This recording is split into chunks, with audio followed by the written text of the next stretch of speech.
तो क्या बातचीत से सुलझ जाएगा अयोध्या विवाद? क्या श्री श्री रविशंकर की पहल रंग लाएगी? हमारा आज का मुद्दा यही है। मुद्दे पर हम करेंगे विस्तार से बात, लेकिन सबसे पहले हर बार की तरह शुरुआत एक खास रिपोर्ट के साथ।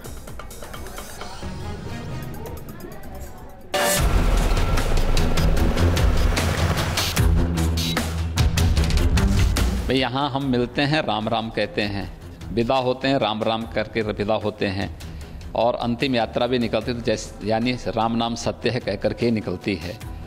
तो राम के बगैर कोई काम भारत में हो सकता है क्या? यूपी सरकार के एजेंडे में सबसे ऊपर है राम मंदिर का मुद्दा। पिछले कुछ दिनों से अयोध्या विवाद पर सक्रियता बढ़ी है। क्या बातचीत से सुलझ जाएगा राम मंदिर का मुद्दा? क्या मंदिर मुद्दे पर बन पाएगी बात? आध्यात्मिक गुरु श्री श्री रविशंकर इन्हीं सवाल का जवाब ढूंढने में जुटे हैं। रविशंकर ने बातचीत के जरिए मुद्दे को सुलझाने का बीड़ा उठाया है। वार्ता से आपको कितनी उम्मीद है? देखिए, अभी मैं कुछ कह नहीं सकता हूँ। देखिए, अगर बात उम्मीद लग रही है हमारा जी कहीं ना कहीं है, तभी तो आगे बढ़ रहे हैं। मीटिंग हो रही है, आप जा रहे हैं अयोध्या, 16 को अयोध्या जा रहे हैं, तो दोनों पक्षों में हाँ देखेंगे, आपको बताएंगे। 16 नवंबर को रविशंकर अयोध्या आ रहे हैं।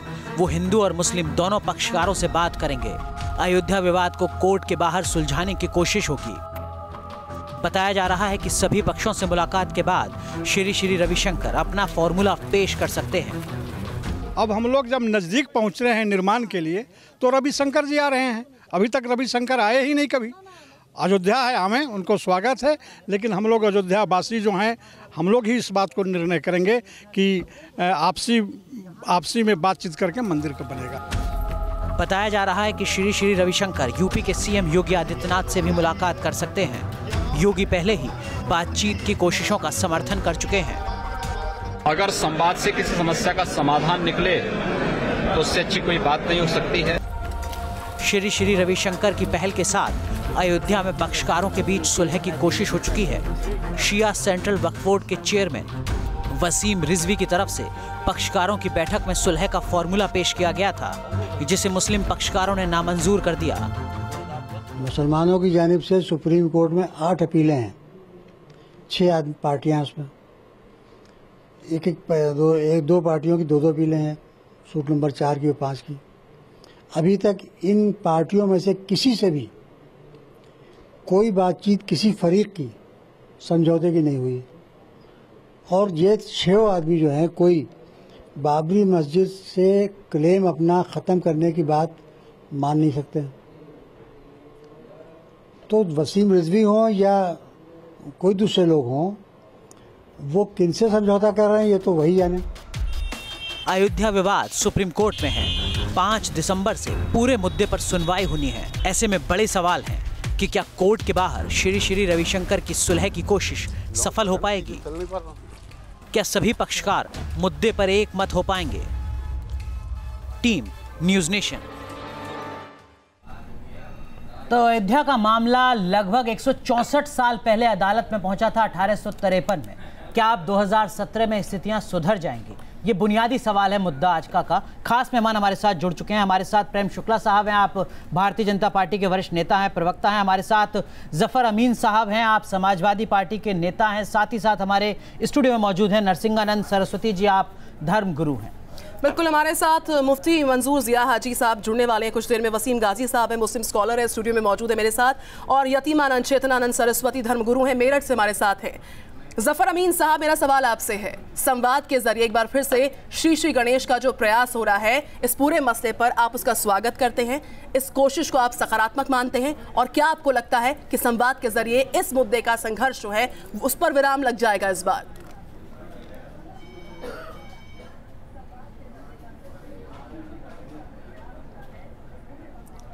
देखिए, सबसे बड़ी चीज़ ये कि सुलह किसके किसके बीच में हो रही है और कौन लोग सुलह कराना चाहते हैं। जी, जो लोग सुलह कराना चाहते हैं वो किसी हैसियत के लोग नहीं हैं।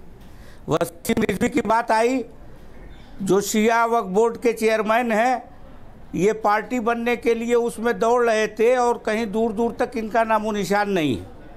आज तक उनको कभी ये नहीं सूझा कि बाबरी मस्जिद और राम मंदिर के मुद्दे पे कोई सुलह की पहल की जाए। लेकिन जब से भारतीय जनता पार्टी की सरकार आई तो भारतीय जनता पार्टी के इशारे पर ये सारा काम हो रहा है। रहा सवाल ही कि अगर सुलह के, जैसे उत्तर प्रदेश के मुख्यमंत्री जी ने कहा, योगी आदित्यनाथ जी ने, कि बाहर सुलह की बात हो सकती है, तो फिर उन्होंने चुनाव में ये क्यों कहा कि उत्तर प्रदेश में सरकार बनने के बाद ही राम मंदिर का निर्माण शुरू हो जाएगा? जी, सवाल ये है कि सीधे सीधे गुजरात का चुनाव है और गुजरात का चुनाव भारतीय जनता पार्टी बुरी तरह हार रही है, इसलिए इसकी पहल यूपी के अंदर शुरू की गई है ताकि गुजरात के चुनाव को प्रभावित किया जा सके। प्रेम शुक्ला साहब, वहाँ कोई चारा नहीं चल रहा है। लोग अपने डेवलपमेंट, रोजगार पे, जीएसटी और नोटबंदी के खिलाफ वोट करने वाले हैं। मार्च 2017 में सर्वोच्च अदालत कहती है कि अगर बाहर इस मामले का समाधान खोजा जाता है तो अदालत स्वागत करेगा, जरूरी मध्यस्थता भी करेगा। मार्च के बाद अब जाकर बातचीत की जो प्रक्रिया है और उससे जुड़ी खबरें हैं वो लगातार एक के बाद एक आ रही हैं। क्या उत्तर प्रदेश का नगर निकाय चुनाव, क्या गुजरात का विधानसभा चुनाव, यही आपकी नजर में है? देखिए, भारतीय जनता पार्टी ने कभी भी राम मंदिर के मुद्दे को राजनीति और चुनाव के नजरिए से नहीं देखा है जी। वो भारतीय जनता पार्टी हमेशा से मानती है कि राम मंदिर का निर्माण होना चाहिए, संविधान के दायरे में होना चाहिए। सरकारें आएंगी जाएंगी, चुनाव आएंगे जाएंगे, राम हमारी संस्कृति के रोम रोम में मौजूद है। कुछ लोगों को रामद्रोह है, उनको कहीं भी संवाद प्रारंभ होता है तो विवाद खड़ा करते हैं। यदि अदालत भी मानता है, सर्वोच्च अदालत यदि मानती है कि संवाद एक अच्छा माध्यम हो सकता है और कुछ लोग यदि उसकी पेशकश कर रहे हैं, तो मुझे लगता है कि उसमें हर किसी को सहयोग करना चाहिए। सर्वसहमति से, किसी मध्यस्थ के माध्यम से यदि मामला अदालत के बाहर भी सुलझ जाए तो किसी को कोई आपत्ति नहीं होनी चाहिए।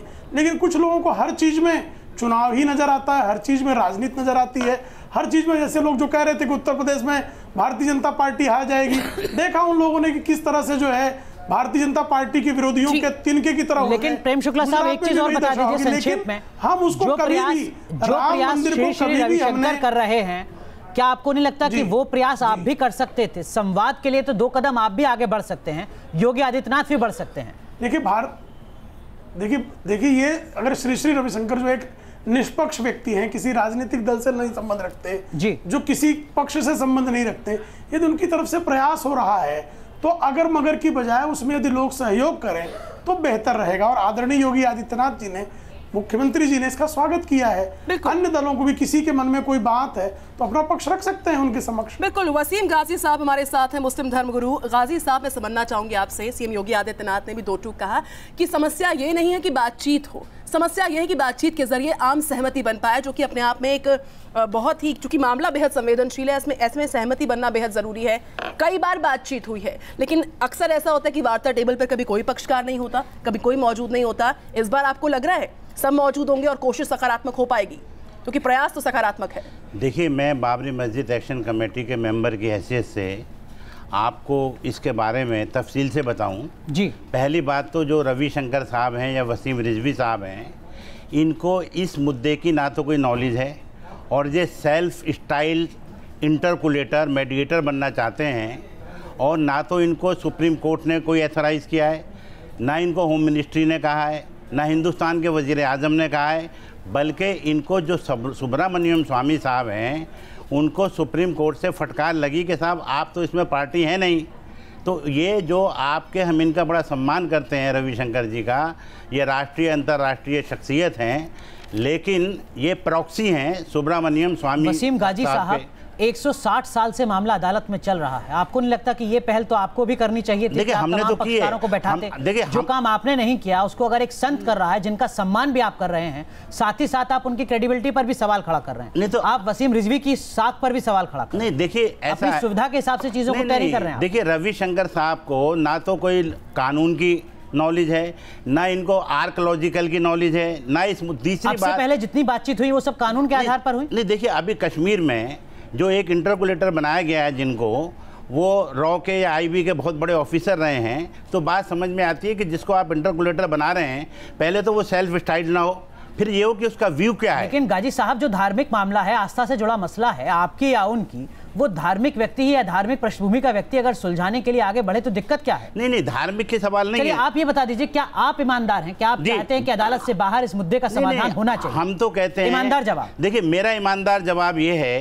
कि जब वो ढांचा, और बाबरी मस्जिद कहिए या ढांचा कहिए, जिस दिन वो गिरा दिया गया और वहाँ पर जो है मेक शिफ्ट टेम्पल बन गया, तो मैं इनको सबको चैलेंज देता हूँ, संघ परिवार को, कि ये कल से बनाएं। और वो नहीं बना सकते, आप भी जानते हैं। मामला अदालत बनाएं भाई, जब मामला अदालत में कैसे बनाएंगे? अदालत में नहीं है। देखिए अदालत के बाद जो है, मेरी बात सुनिए, जब वहाँ पर मूर्तियाँ रखी गई, तो जो मोदी जी के आज वो बोलते हैं कि हमारे सबसे बड़े जो स्टार थे जो सरदार पटेल, पंडित गोविंद बल्लभ पंत को उन्होंने लेटर लिखा। नहीं, हम हिस्ट्री में नहीं जाते हैं, वर्तमान की बात करते हैं। नहीं, जब से 164 साल पुराना अतीत है, मामला नहीं सुलझा है। 2017 में आप सुलझाने के लिए तैयार हैं क्या? मैं इनको सुनिए, मैं बता रहा हूँ, होम मिनिस्ट्री में 50। ये सत्य नहीं है कि वहाँ रामलला का मंदिर था। नहीं, मैं तो मैं ये कह रहा हूँ, अगर देखिए गाजी साहब, बुनियादी सवाल, क्या आप चाहते हैं कि मामला सुलझे या नहीं? देखिए मामला ये है कि हाई कोर्ट का, उत्तर प्रदेश हाई कोर्ट का, मैं आपसे आपका पक्ष जान रहा हूँ। आप चाहते हैं कि मामला सुलझे या ना सुलझे? मेरा पक्ष ये है कि ये जो संघ परिवार के लोग हैं, ये कभी नहीं बनाएंगे मंदिर। अरे आप फिर सवाल का जवाब कल बनाइए। आप चाहते हैं कि मैं तो कहता हूँ कल से बनना चाहिए, भव्य मंदिर बनना चाहिए और हिंदुस्तान में, लेकिन दलालों के थ्रू नहीं बनेगा। हम डायरेक्ट हिंदुओं से बात करेंगे। हम मुसलमान हिंदुओं को, मतलब क्या 80 करोड़ लोगों के पास जाएंगे? नहीं, हम जो है दलालों से बात नहीं करेंगे। हम तो कह रहे हैं कल से मंदिर बनना चाहिए। शब्दों से बचते हैं, हम किसी भी आपत्तिजनक शब्द से बचते हैं। हम कल से बनाइए ना मंदिर। आप कौन बनेगा? जब आपने ताकत से ढांचा गिरा दिया तो आप बनाइए। हम तो ऑब्जेक्शन नहीं कर रहे हैं, आप कल से बनाइए। आप उसमें रविशंकर जो बात सुन लेते हैं। वसीम गाजी साहब, आपने अपनी बात कही, आपके पास भी आऊंगा। गाजी साहब एक ऐसे चर्चा नहीं हो पाएगी आगे। नरसिंहानंद सरस्वती जी, क्या आपको लगता है, आपने दोनों तर्क सुने, क्या वाकई मामले को सुलझाने की कोशिश हो रही है या लगातार जिस तरीके से पटरी से उतरता रहा है मामला? देखिए, मैं पूरी जिम्मेदारी के साथ आपसे बताना चाहता हूं, और आप मेरी बात आज लिखिए। 164 साल से आप बता रहे हैं मुकदमा चल रहा है। जब भी इसका सॉल्यूशन होगा, केवल और केवल कोर्ट के माध्यम से होगा, क्योंकि हिंदुओं की तरफ से कभी भी गंभीरता से इस मुद्दे को सुलझाने की कोशिश नहीं हुई है। हिंदुओं की तरफ कमी ये रही है कि हमेशा इस देश में कोई ना कोई चुनाव आता रहेगा, और आज इस देश में सबसे बड़ी कमी जो हिंदुओं की है, ये जितने बाबा और हम जैसे लोग घेरवा वस्त्रधारी नेताओं को अपना चेला बताते हैं, वास्तविकता यह है कि आज हम नेताओं के चेले हो गए हैं और उनके हितों के हिसाब से आज हम भगवान के मुद्दों को भी मैनिपुलेट करने का प्रयास कर रहे हैं। सरस्वती जी, आप बहुत बड़ी बात हाँ, लेकिन मैं पूरी जिम्मेदारी से कह रहा हूं। मैं अखिल भारतीय संत परिषद का राष्ट्रीय संयोजक हूं और पूरी जिम्मेदारी से कह रहा हूं। राम मंदिर के संदर्भ में, हाँ, राम मंदिर के संदर्भ में भी कह रहा हूं। देखिए, मैं आज आपके चैनल पर बता के जाना चाहता हूं, 100 डिबेट हो जाए, 100 बातें हो जाए, सुप्रीम कोर्ट के अलावा इसका कोई भी सॉल्यूशन। पिछलग्गू हैं राम मंदिर के संदर्भ में, इसका क्या मतलब? इसका मतलब यह है कि देखिए, आज जरूरत नहीं थी श्री श्री रविशंकर जी को यह मुद्दा उठाने की, क्योंकि मुद्दा सुप्रीम कोर्ट में, रविशंकर जी को ताकत ही नहीं है। मैं अच्छी तरह जानता हूं, संत समाज उनकी बात मान नहीं रहा है, मुसलमान भाई उनकी बात मान नहीं रहे हैं। केवल किसी नेता ने उन्हें कोई लॉलीपॉप दिया है और अब वो लॉलीपॉप को लेकर सारे हिंदू समाज का मूर्ख बनाने के लिए घूम रहे हैं, और हिंदू समाज मूर्ख बनेगा नहीं इन लोगों से। लेकिन मैं ये बताना चाहता हूं कि राम का यदि सम्मान इस देश में नहीं रहा तो हिंदू समाज जड़ से समाप्त होगा, और जो समाज अपने भगवान की दलाली कर रहा हो, जिस समाज के धर्मगुरु अपने भगवान की दलाली कर रहे हो, वो समाज जीवित रहने के योग्य नहीं है। प्रेम शुक्ला जी हमारे साथ है बीजेपी से। प्रेम शुक्ला जी, आपका जवाब यहाँ पर बेहद जरूरी है। एक बड़ा मुद्दा उठाया है और चूंकि मामला बेहद संवेदनशील है, ऐसे में इस बात को आप कैसे समझाना चाहेंगे, क्या आकलन करते हैं आप? प्रेम शुक्ला जी, सरस्वती जी ने जो कहा है। नहीं, निश्चित तौर पर जो नरसिंहानंद जी बात जो कह रहे हैं, निश्चित तौर पर हिंदू समाज का बड़ा तबका जो है इसी तरह का आक्रोश प्रकट कर रहा है जी। रामलला के मंदिर में जिस तरह की बाधाएं खड़ी की जाती हैं, जिस तरह का विवाद खड़ा किया जाता है, मर्यादा पुरुषोत्तम राम के जन्म स्थान पर जिस तरह के प्रश्न खड़े किए जाते हैं, उससे जिस तरह से आदरणीय संत जिस तरह से आक्रोशित हैं, यह आक्रोश समाज का भी है। तो मुझे लगता है कि इसमें हर किसी को संवाद स्थापित करके उसमें मंदिर के निर्माण का मार्ग प्रशस्त करना चाहिए, क्योंकि बाबर इस देश का आराध्य नहीं हो सकता, मुसलमानों का भी नहीं हो सकता, लेकिन राम इस देश के 80% जनता के आराध्य हैं। ठीक है, लेकिन यहाँ पर जो नरसिंहानंद सरस्वती सवाल उठा रहे हैं वो ये कह रहे हैं कि क्या उस सबसे बड़े आराध्य के को मंदिर में स्थापित करने के लिए ईमानदार प्रयास हुए हैं? सवाल यहाँ पर है। हमारे साथ यतीमा चेतनानंद सरस्वती हैं, आपसे समझने की कोशिश करेंगे। यतीमा, जो श्री श्री रविशंकर की तरफ से पहल की जा रही है, क्या वाकई ये किसी समाधान की ओर जाने वाली है, या चुनौतियां बहुत ज्यादा हैं जो आपको नजर आती हैं और कोई नतीजा नजर नहीं आता?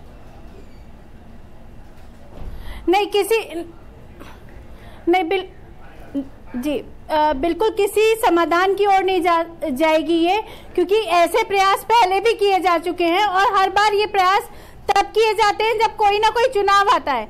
चुनावी मुद्दों को अगर देखें तब ये बहस कहीं, ये जो रविशंकर जी का प्रयास है ये किसी भी तरफ नहीं जाएगा। उसका कारण ये है कि सुप्रीम कोर्ट में ये पेंडिंग है और सुप्रीम कोर्ट में दोनों पक्षों को ये अर्जी दाखिल करनी चाहिए। ये बड़ी अजीब सी स्थिति है निधि, क्योंकि यहाँ पर सिर्फ मुस्लिम धर्मगुरु आलोचना नहीं कर रहे हैं, सवाल खड़ा नहीं कर रहे हैं, हिंदू धर्मगुरुओं को भी उम्मीद बहुत कम है बातचीत की। बिल्कुल, लेकिन इस सवाल पर हम तमाम चर्चा जो है उसको आगे जारी रखेंगे। भव्य राम मूर्ति के निर्माण का ऐलान, अयोध्या में भव्य दिवाली और अब अयोध्या से निकाय चुनावों के प्रचार का आगाज। अयोध्या बीजेपी के एजेंडे में सबसे ऊपर है। यूपी के सीएम योगी आदित्यनाथ बार बार इसके संकेत देते हैं। भगवान राम की जन्मभूमि से अगर हमें चुनावी प्रचार की शुरुआत करने की आवश्यकता महसूस हुई है तो उसके पीछे उद्देश्य साफ है। पिछले कुछ महीनों से राम मंदिर को लेकर बीजेपी नेताओं की सक्रियता ज्यादा रही है। सबसे ज्यादा मुखर सुब्रमण्यम स्वामी हैं। स्वामी कई मौकों पर कह चुके हैं कि 2019 के पहले राम मंदिर का निर्माण हो जाएगा। राम मंदिर को लेकर सियासी बयानबाजी तेज है। बार बार ये भी बयान दिया जा रहा है कि अगली दिवाली राम मंदिर में बनेगी। कि राम जन्मभूमि सिर्फ राम मंदिर के लाला मंदिर के लिए ही होगा और उसके लिए हमारी तर्क हमारे पक्ष में है और इलाहाबाद हाई कोर्ट भी 95% हमारे पक्ष में था। सुप्रीम कोर्ट में हम जीत सकते हैं। समझौता होगा तो फिर कौन जीता कौन हारा सवाल नहीं होगा, दोनों भाईचारा में एक समाधान निकाला है। इनको भाजपा वालों को सिर्फ एक चीज आती है कि किस तरह लफबाजी करनी है और किस तरह धर्म के नाम पे ध्रुवीकरण करना है। सियासतदानों के बयानों के साथ अयोध्या के साधु संतों को भी अयोध्या में राम मंदिर के निर्माण का पूरा भरोसा है। अब बहुत जल्दी से जल्दी मंदिर बनने के लिए हनुमान जी के आदेश हो चुका है कि जल्दी से जल्दी दिसंबर में आपका झंडा पता लग जाएगा कि कब से मंदिर बनना शुरू हो जाएगा। हिंदुस्तान की सियासत में अयोध्या की ताकत से हर कोई वाकिफ है। अयोध्या का विवाद का हल कब और कैसे होगा ये तो वक्त बताएगा, लेकिन 2019 को देखते हुए एक बार फिर राम की नगरी सियासी शतरंज की बिसात बनती जा रही है। Team news nation. तो हमारे साथ मुफ्ती मंजूर ज़ियाई हाजी साहब अभी हाल ही में जुड़े हैं। हाजी साहब, मैं जानना चाहूंगी आपसे, लगातार चर्चा जारी है, आप थोड़ा विलंब के साथ हमारे साथ जुड़े हैं। संवाद से संघर्ष का समाधान आप कैसे देखते हैं? क्योंकि हमारे पैनलिस्ट में से एक है नरसिंहानंद सरस्वती जी, जिनका साफ तौर पर कहना है कि ठीक है, भले ही संवाद का प्रयास हो रहा हो, पहले भी हुआ होगा, होता आया है, लेकिन समाधान कोर्ट के पास है, समाधान कोर्ट में ही होगा। आपका इत्तेफाक क्या?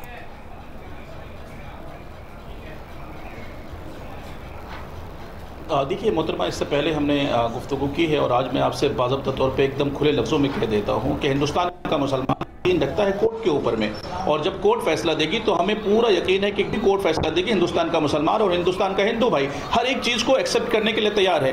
कई एक मरतबा कोशिशें की गई हैं इससे पहले। आज अगर श्री जी ने कभी कोशिश की है तो किस बुनियाद पर कि वो नेशनल वाइज नहीं बल्कि इंटरनेशनल वाइज नोबल इनाम पाना चाहते हैं कि हमने हिंदुस्तान में राम मंदिर और अयोध्या का मामला हल करवा दिया।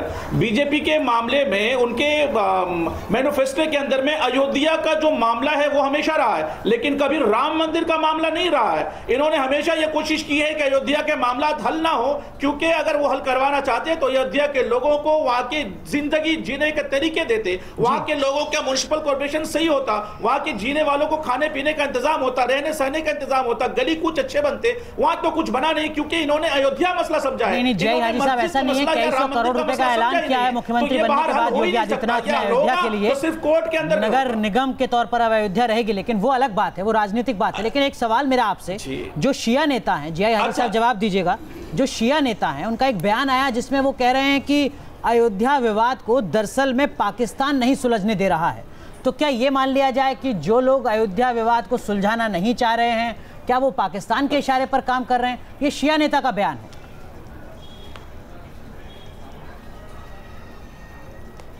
अब देखिए, मैं आपको एक अच्छी बात बता दूं और आपके व्यूअर को बता दूं मेरे भाई कि कुल्लो शेन यरजो इलासली का एक जुमला है, अरबी में कहते हैं उसको कि हर चीज अपनी असल की तरफ लौट जाती है। मिट्टी को उठाएंगे आसमान की तरफ तो आसमान की तरफ लौट जाएगी। जो जिसकी सोच होती है ना उसके बारे में बात करता। हम हिंदुस्तानी, हम हिंदुस्तान के बारे में बात करते हैं। जो पाकिस्तानी होंगे वो पाकिस्तान के बारे में बात करें और उनके इशारे पर नाचते होंगे। हम हिंदुस्तान के लिए जीते और मरते आए हैं और हिंदुस्तान के लिए ही जीते मरते रहेंगे और हिंदुस्तान के संविधान पर यकीन करते रहेंगे कि हमारा मुल्क जिस तरीके से, हमारा संविधान हमें जिस तरीके से जीने के अधिकार देता है, उस अधिकार को पाने के लिए जिद्दोजहद जारी रखेंगे और मस्जिद के ईंटों से लेकर के कोर्ट के दरवाजों तक हमारी आवाज बुलंद होती रही है और बुलंद होती रहेगी। हमें उम्मीद कोर्ट से। वसीम गाजी साहब, एक सवाल इसी से जुड़ा आपसे। पैरोकार आकर के जी बिल्कुल, जो शिया पक्ष की तरफ से दलील दी जा रही है वो ये कि देखिए जो सुन्नी वक्फ बोर्ड है उनके तो रजिस्ट्रेशन तक पर सवाल उठ चुका है, तो वो पक्षकार है भी या नहीं, सवाल इसको लेकर है। सवाल ये भी उठाया जा रहा है, ये कहा जा रहा है कि वो जो विवादित ढांचा था दरअसल में उसका निर्माण शियाओं ने ही किया था, तो उस पर हक हमारा है सुन्नियों के मुकाबले। क्या आपको लगता है कि मुस्लिम धर्म में भी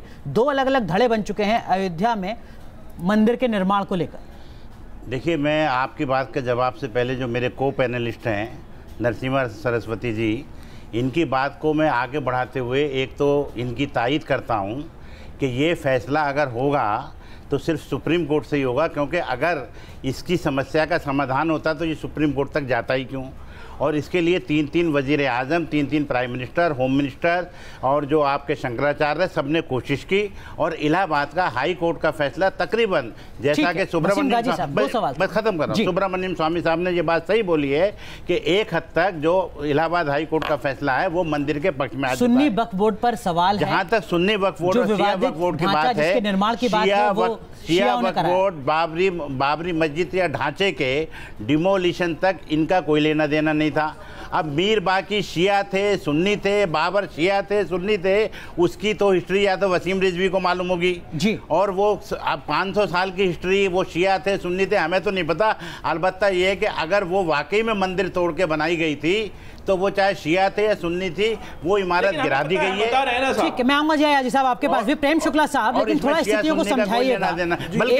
एक बात और जोड़ दूं, ये दरअसल ये संघ परिवार की कोशिश ये हो रही है कि बाद में मसला हल हो ना हो, लेकिन शिया सुन्नियों को और लड़ा दो। ठीक, मैं ये कहता हूं कि ये मुद्दा ही नहीं है शिया सुन्नी, हम तो कहते हैं कि ये मंदिर की जगह तो मंदिर को दे दो। ठीक है, प्रेम शुक्ला साहब, मुख्यमंत्री बनने के बाद योगी आदित्यनाथ 4 बार अयोध्या पहुंचते हैं, संभवतः इकलौती ऐसी जगह जहां इतनी यात्राएं हुई हैं मुख्यमंत्री के तौर पर।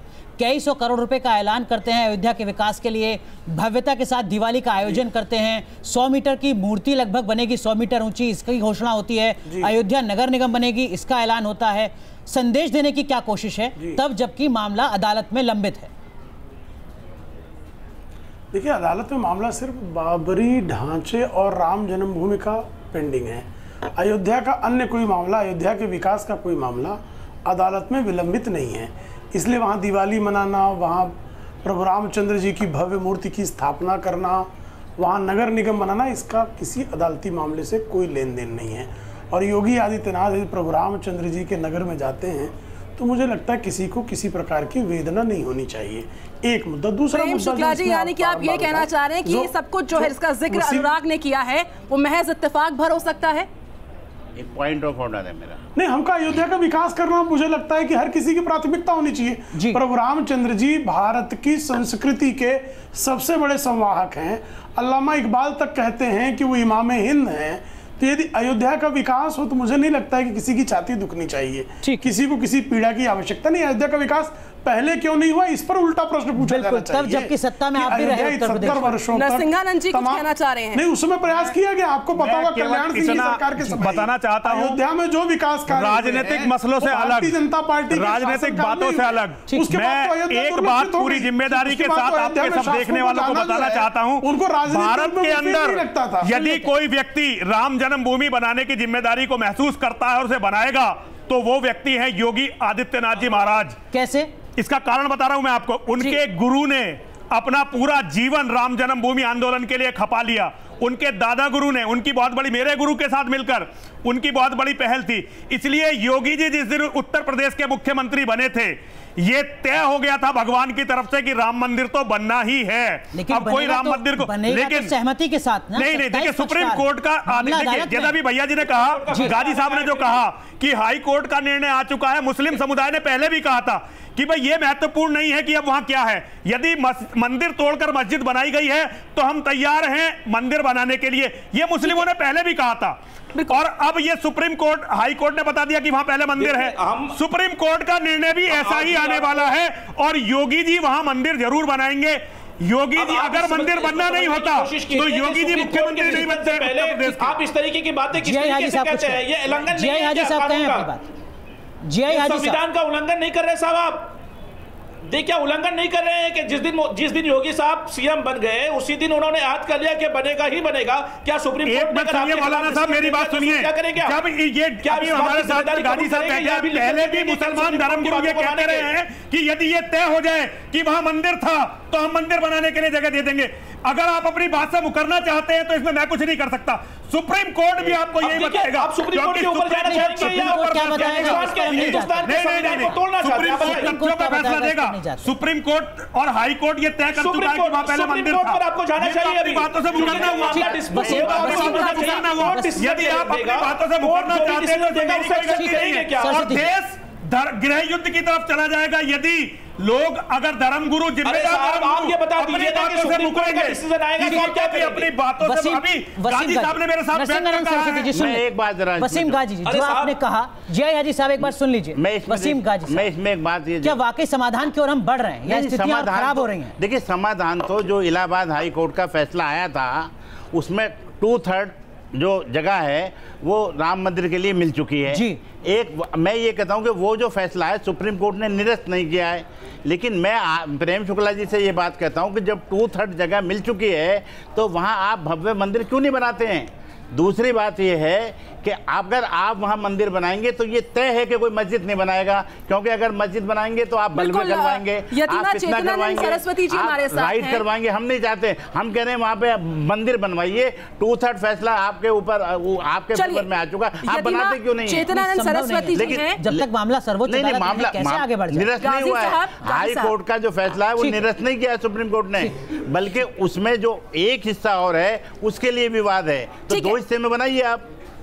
चेतनानंद सरस्वती जी, मैं जानना चाहूंगी आपसे, संभावनाओं की हम बात कर रहे हैं, समाधान का जिक्र कर रहे हैं, आपसी सहमति की बात कर रहे हैं, लेकिन इन सब के बीचों बीच चौतरफा चुनौती जो है वो सर्वोपरि है और उसी के बीच में जो है लगातार जो है यहाँ पर संभावनाएं पीछे छूट जाती हैं और संवाद जो है वो अक्सर सिफर साबित होता है। आपको क्या लगता है?